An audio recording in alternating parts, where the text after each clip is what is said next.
আসসালামু আলাইকুম। আলহামদুলিল্লাহ, পেঁপে গাছে সবগুলো চারা রোপণ করা শেষ হয়েছে। মাঝখানে প্রায় 130টি চারা আমার ছাগলে খেয়ে ফেলেছিল।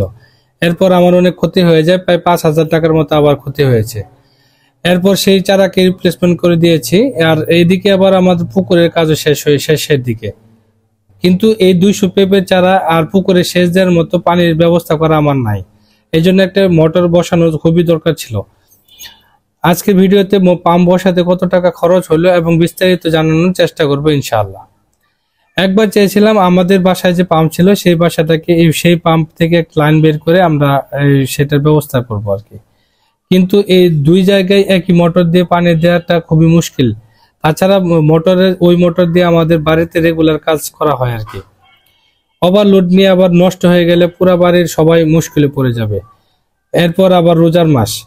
পরে এক বন্ধুর সাথে পরামর্শ করলাম পাম্প বসানোর ব্যাপারে।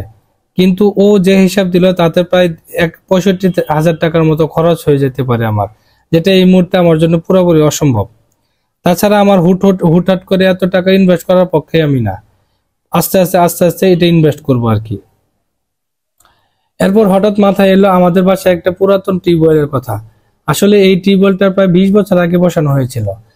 এক সময় এই টিউবওয়েলের পানি আমরা ব্যবহার করতাম দৈনন্দিন কাজে। টিউবওয়েলটা এখনো মোটামুটি ঠিক আছে।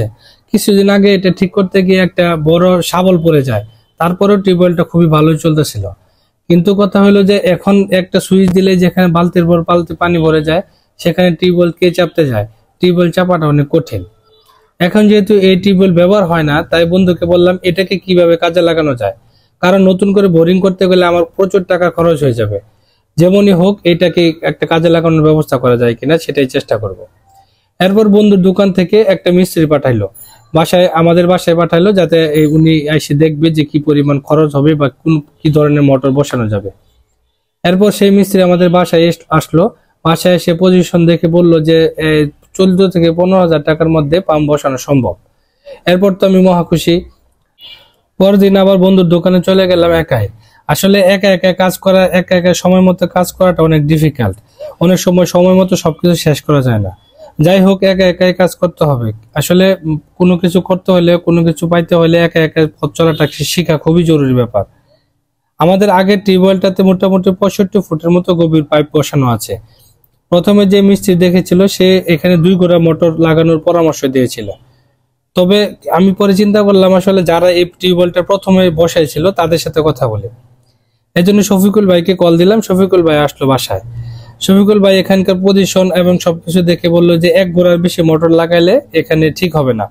কারণ অনেকদিন যাবত এখানে পড়ে আছে, কোনো পানির গভীর থাকলেও কিন্তু ব্যবহার হয় না। এই জন্য এটাতে 1 গোড়ার বেশি মোটর বসাইলে বালু চলে আসতে পারে। তার পরামর্শে, যেহেতু তারা এইটার কাজ করেছে প্রথম থেকেই, তার পরামর্শে আসলে 1 গোড়ার বেশি মোটর লাগানোর চিন্তা ভাবনা করি নাই।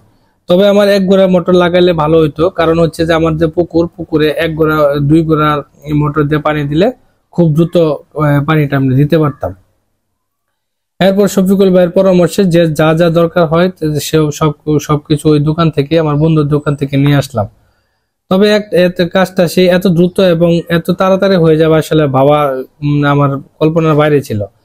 কারণ প্রায় 2 থেকে 3 ঘন্টার মধ্যে পুরা কাজ শেষ হয়ে গেছে। কারণ এখানে যেহেতু বসানো ছিল, পানির বোরিং করার কোনো প্রয়োজন ছিল না, যার কারণে খুব একটা লেট হয় নাই। আগের যে পাইপগুলা ছিল সেই পাইপগুলা উঠিয়ে তারপর আবার নতুন করে পাইপ বসিয়ে দিয়েছে, এইটুকুই। এখন আসে কি পরিমাণ খরচ হলো। এখানে আমার মেশিন, পাইপ এবং মিস্ত্রি খরচ সব মিলিয়ে প্রায় 16 থেকে 17,000 টাকার মতো খরচ হয়েছে। যেখানে আরো কিছু টাকা কম খরচ হতো, কারণ আমার পেঁপের যে বাগান আছে, পেঁপের বাগানে আমি বাড়তি কিছু পাইপের ব্যবস্থা করেছি, যার কারণে 2,000 টাকার মতো খরচ বেশি হয়েছে। তা না হলে 14 থেকে 15,000 টাকার মধ্যে আমার কমপ্লিট হয়ে যেত। তবে সবচেয়ে বড় কথা হলো, যেখানে 60 থেকে 65,000 টাকার মতো খরচ হয়, সেখানে আমি পুরা কাজটা 16-17,000 টাকার মধ্যে করতে পেরেছি। এটাই শান্তি।